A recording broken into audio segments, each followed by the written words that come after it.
Welcome to the Norris Group Real Estate Podcast, a show committed to bringing you insights from thought leaders shaping the real estate industry. In each episode, we'll dive into conversations with industry experts and local insiders, all aimed at helping you thrive in an ever-changing real estate market, continuing the legacy that Bruce Norris created, sharing valuable knowledge, and empowering you on your real estate journey. Whether you're a seasoned pro or a newcomer, this is your go-to source for insider tips, market trends, and success strategies. Here's your host, Craig Evans. Hey, thanks for tuning in again. Here's part two with John Schaub. So let me ask you this. You started real estate back in the 70s. When did you have the first idea that you said, hey, you know what, I want to write a book about what I'm doing? In the 80s, early 80s. Okay. Yeah, and Jack and I started teaching. Jack Miller, who's passed on now, but Jack and I started teaching back in the mid-70s. And one of our students, who turned out to be really famous and had a kind of a roller coaster ride, but his name is Bob Allen. He took our class 2 times in a row, and he wrote a book called Nothing Down. And it was a great book. And a lot of those stories he heard in that class. You know, we did a good job teaching. He got all lit up because of it. He was a new real estate investor, but he wrote the book, and then some guys picked up the book and promoted it for him. They sold lots of those books because they go around big cities and they would tell you, they would promote the book in these classes. So they sell hundreds and hundreds of books every week. And then he started teaching classes. And Bob did a couple conventions in the early 80s, and I spoke at a couple of them. And did a good job. You know, he was a good man and promoted the idea of real estate investing in a good way. And he did so well so fast that he got involved in some deals that were too big. You know, it's not in your best interest to make a whole bunch of money in a hurry, because then you just think you're smart. It's like going to Vegas and winning 5 hands in a row and you think you've got a system. Well, maybe not. Maybe the next hand's going to take you down. So and again, that's why I like my strategy better, because if I buy a house next week and it turns out to be a lemon, well, it doesn't affect the rest of my houses, But if I sell everything I have and I go out and buy one big deal and it turns out to be a lemon, I could lose everything. And I've seen people lose everything, after they made a whole bunch of money. Just because the first job I had, the guys that I worked for had $400 million net worth, and about 5 years later they went broke.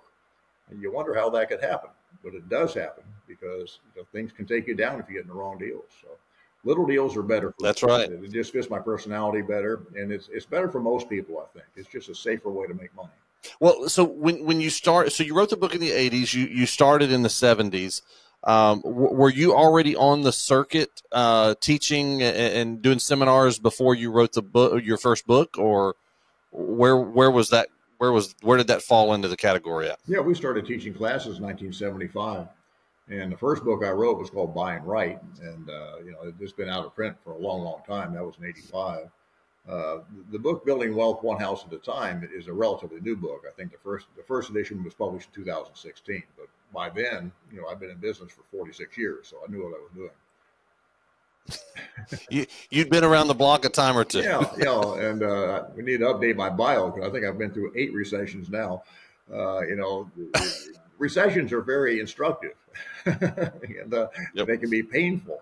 And what I learned during the first recession was just because you think you know what you're doing, sometimes you can be wrong. And if you have to make sure that if you are wrong, that you're going to survive.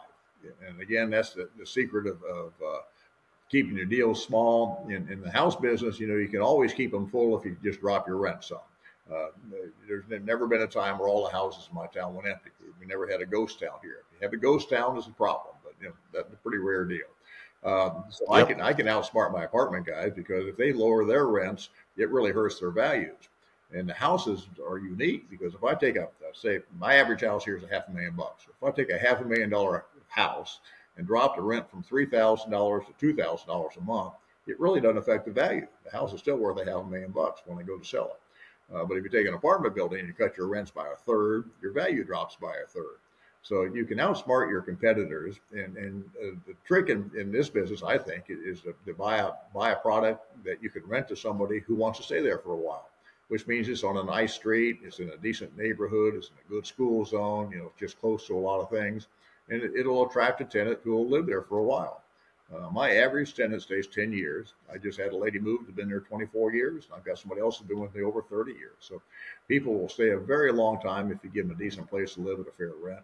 And that makes you a ton of money, because if you compare that to any other kind of property where you have vacancy and high maintenance, if you drop your vacancy to zero and you drop your maintenance costs in half, you can see you have a lot more cash flow. And that's exactly the game I play. So when you're looking at a property, what do you think the number one, what's the number one point that you're looking at when you're looking at a property? What do you think that is? It's location. It's the lot. Will this land be more valuable in 20 years than it is today? Is the neighborhood improving or going downhill? I'm in the residential business. I'm not, commercial business is way too complicated for me. You got to be on the right side of the street. You got to be on the right side of the stop sign. You got to have the right, so many things have to be just right for it to work. Houses are different. When I've taught for years, I would have people walk up and down streets and say, look, if you're uncomfortable on that street for any reason, don't buy there. If the dogs are chasing you, if it smells bad, if the wind's blowing the wrong way, if there's anything wrong with that street, don't buy there. Go someplace where you like the street. And now the house is not as important. Now the house makes some kind of, you want to buy a house that people will fit into. You don't want to buy a one-bedroom house. So most of my houses are 3-2s or some 2-2s. They all tend to have garages because people have stuff, right? And the more stuff they have, they load that garage up with the stuff, they're less likely to move. So, again, I'm looking for a long-term tenant, and you have to think like, what would a long-term tenant like? What do they need to be happy here? And what they really need is a street where they feel safe, decent neighbors around them, close to the things they do, close to either work or school or whatever's important to them. Where you just use common sense and you figure that out. And then you buy the lowest maintenance house you can. You don't buy an expensive to operate house. You don't buy a big fancy house. That's a mistake. You buy a basic, decent house in a good neighborhood. I'm glad to hear you say that, especially about big fancy houses. Listen, as a builder, we build a few, but even in that's not our bread and butter, because it's just there's more time demand and everything like that. But from owning them, I used to own a lot of homes in my portfolio, and I believe the same aspect. When you've got that more expensive home, there's just more things that can go wrong. The cost of maintaining that house is higher. So I'm glad to hear other people saying that same language, especially to new listeners and new people in the industry. That's good to hear. So as you were coming up, who was the favorite speaker that you would listen to? That's a good question. There was nobody talking about houses when we started. We were the first house people. We took classes. I was a realtor. I had a license, so I took CCIM classes, and there were some good instructors in that group. As far as recorded, it'd be Zig Ziglar, or it'd be Norman Vincent Peale. It'd be somebody who a lot older than me. And it's kind of a lesson in life. My investors, and I invested with a lot of people because I had no money to start with. I had to find somebody else who had money. But they're all about 20 or 30 years older than I was. And I thought about that for a while, and I said, that's what everybody should look for. If you're looking for somebody your own age, especially if you're 22 like I was, your buddies don't have any money. You've got to find somebody who has some money and can write a check. And plus, when you do that, you link up with people who have more life experience. They may calm you down a little bit and keep you on track. I've invested with other people in a lot of different properties, but I've only had about 5 people I've invested with. So there were people that we did many, many deals with, and we became very friendly. And they're all happy endings, all happy endings. So if you do it right, I like partnerships. I like investing with other folks. Some people don't, but the key is to always make money doing it. If you get involved in a deal that goes bad, then you've got to take care of your investors. Most people don't want to do that. That's I don't know if you know, I own a private equity firm as well that all we do is invest in real estate. Mm-hmm. We build and then we invest in buy and hold and that type of product. and it's one of the things I always tell our team. I said the number one thing we do. I get asked so many times by people that want to invest. What's your number one goal in yield creation and all the things they want to talk about, the returns. And I always tell people my number one goal is to protect the equity. Always protect the equity, because I don't care how many times I do the deal. We'll never hit a home run every single time.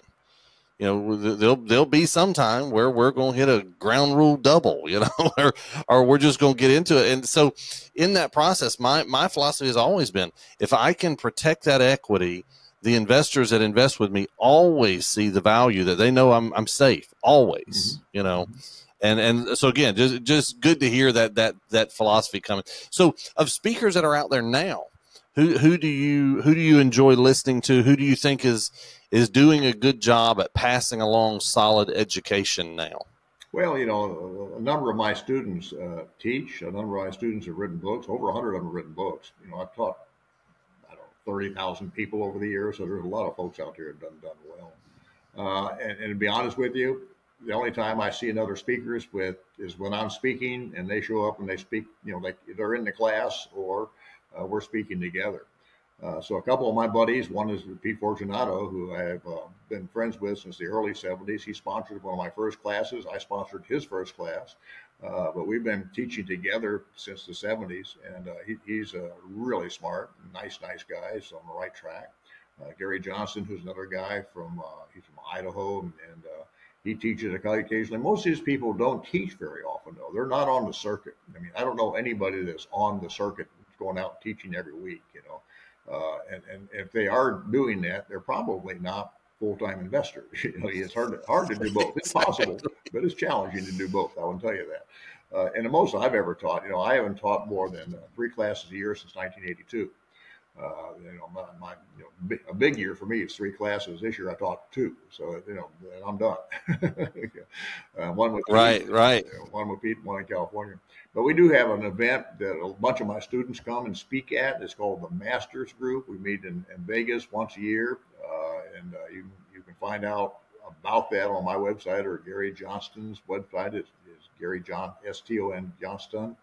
We have about 300 people show up. A lot of them are past students, and they come because it's a lot of fun. It's a good time. Plus, there's only 4 or 5 of us. Dave Tilney's another guy, shows up and speaks. These are real people who've made their money in real estate and are telling about real deals they've made. It's not hype. It's not you got to do this and you get a check for $300,000 and go buy a new Ferrari. Not that deal. It's one house at a time, and then hang in there, and You'll have a whole bunch of money one day if you just persist. If you persevere, you hang in there and do it well. You can't do it perfectly. And I will tell you that I don't go for home runs. I don't even go for doubles. I'm happy with a single. I'm happy just to get the house, get it financed, and put a good tenant in there. It doesn't have to make me a lot of money the first year, because I know if it's the right house and I hold on to it for 10 or 15 years, that house will make me a lot of money. And that's my game plan. Yep. I'm not trying to buy a house $50,000 below the market. I'll do it if I can, but that's not necessary. But I'd like to buy a house that at least breaks even, makes some money. And if I have to put a bunch of money in it, if I pay cash for a house, of course I get a return. But the returns in the house business are not phenomenal. What makes it work is the long-term aspect of a fixed interest rate and increasing rents and increasing prices over the long term if you buy the right properties. Well, so when it comes to real estate, what do you enjoy more? Do you enjoy finding and doing the deals? Or do you enjoy now where you're at in life? Do you enjoy seeing people that you have taught and mentored become successful in that process? What's the both? But I love making deals. There's nothing more fun than putting a good deal together. And we generally make the best deals during recessions, and where people need help. And hopefully we're people ask me if I'm an optimist. I say, yeah, I'm optimistic, and we're going to have a recession. I think we're going to have one. Because we're due. Right before COVID hit, we were about into a recession, and then COVID hit, and all the rules were off, and the government flooded this place with money, and that's why we have all this inflation going on. But that money's about worn out now, and especially if they don't drop interest rates, and I don't think they will much. We'll probably have more inflation, but it's not going to be the inflation that helps people make money. just going to be the inflation that takes money away from people who are not in hard assets like real estate. I want to ask you about one thing, and it's something that you've been a party to. So, I own the Norris Group now, and the Roni is an award that's given out at the I Survived real estate event that Bruce has been hosting for years. And and the Roni Award, it's a lifetime achievement and mentorship award that honors individuals like yourself that have elevated the real estate investing profession, and with the leadership and the willingness to share their knowledge. You received that award going back and looking through back in 2017. As I'm working through, because we're planning for our event this year for I Survive Real Estate for this year. We launch that stuff next week. So as I've been planning through that, I've been thinking through and looking back at the people that had been, awarded that. You've got yourself, you've got Dykes Boniford, you've got Jack Miller, you've mentioned Pete Fortunato. And I'm thinking back and looking at Bruce Norris and all the different people that are mentors to other people. I guess the question I'm getting to on that is, what do you believe makes a good mentor? Honesty, I think. Telling the truth, not just exaggerating to get somebody to buy something. I've never sold anything to my students. I'm not in the hustling business. We write books, recorded classes, but we don't sell them. They have to buy them from us. They have to pry them out of my frozen hand. Telling it the way it is. I'd look, if I was going to look for somebody to take advice from, I'd look for somebody who's been doing it for a while. They just got into business the last couple of years. They haven't seen much excitement yet. There's going to be more excitement. They'll be smarter 20 years from now than they are now. So I'm looking for somebody who's doing what I'm doing, who's a long-term investor. I am not a flipper, never have been, not good at it. So there's no reason for me to be in that business. And I'm not a builder. I'm too lazy to be a builder. I applaud you all that are building houses. That takes a lot of work. It takes a lot of moving parts, a lot of coordination to get people to come to work and then do it right the first time or the second time or the third time, So I've been involved in a little bit of that. But I try to keep, my strategy is to keep things as simple as I can. Life is pretty exciting and pretty complicated without making it more complicated with a complicated business or business that has a lot of moving parts or a lot of employees. So I've always tried to operate with as few employees as possible. And right now I'm down to none. All my employees have retired except me. But I can manage the properties we have without employees, and I do. I manage my own properties. And the event of a cell phone with an email on your cell phone has made it even easier. I don't have people call me. I have them email me if they have a problem. If they want to rent a house, I have them email me. So we can communicate that way. And the communication is better that way, really, because you, first of all, have a written record of what people are telling you. But second of all, they're a little more thoughtful about what they write down. When people are just talking, the problem with communication is communication. People don't listen to what you say a lot of times. But if you write it down, they have a chance to read it, so they understand it better. They may not misunderstand it. So the advancements we've had in technology over the last 30 or 40 years have really helped my business, I think. It just made it easier to manage properties. So, but as few moving parts as possible, as few properties as possible. If I could make it work with one property, I probably would. But the problem with one property, it can go bad. The tenant can move out. It can be Sears. Right. It could be somebody you didn't think was ever going to go out of business, but they leave. Now you've got an empty building. So I don't want to have just one property. I want several properties, and there's a lot of advantages to that. Of course, when you start rearranging your portfolio into exchanging and refinancing and doing different things you can do with multiple properties that you couldn't do with just one. If I needed some money in a hurry, I could just sell one house in a hurry. And I could take a $500,000 house, even if I sold it for $300,000. I could do that in a day. I could just make a phone call and get that kind of money. Well, if I had a $30 million apartment building, it'd be difficult. It'd be harder to sell a piece of it and get that piece in a hurry. So the liquidity part is still important to me. The ease of management is important, and just knowing where everything is and being in charge and being in control. I'm sort of a control freak, like most investors are. I feel like I'm in control of the situation as much as possible. I'm certainly a realist. I know I don't control everything, but I control as much as I can. You've written several books. If you had to write a brand new book, brand new title, what do you think the book would be about? That's a good question. It's raining here now. You don't get to go out in a boat. That's doggone it. It'd probably be, if I did write another book, it'd probably be about something that I don't know anything about, so I could research it. That'd be more interesting to me at this point than trying to write another real estate book. I've written several. I've written 4 or 5 real estate books, and I think I've written down just about everything I need to write down about real estate. Plus, I've recorded 12 courses. And those were full day classes.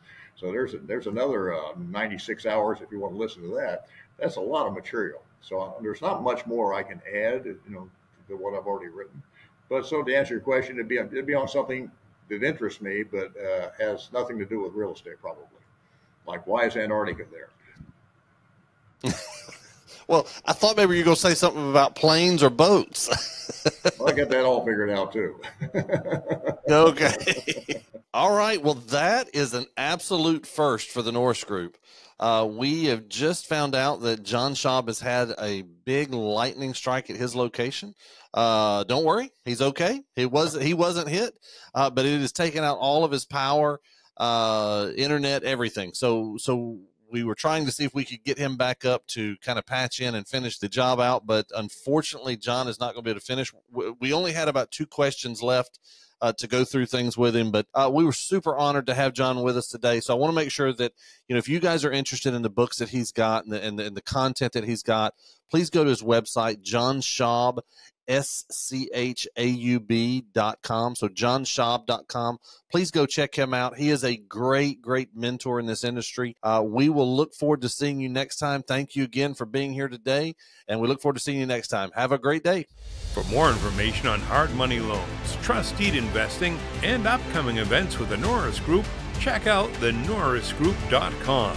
For more information on passive investing through the DBL Capital Real Estate Investment Fund, please visit dblcapital.com.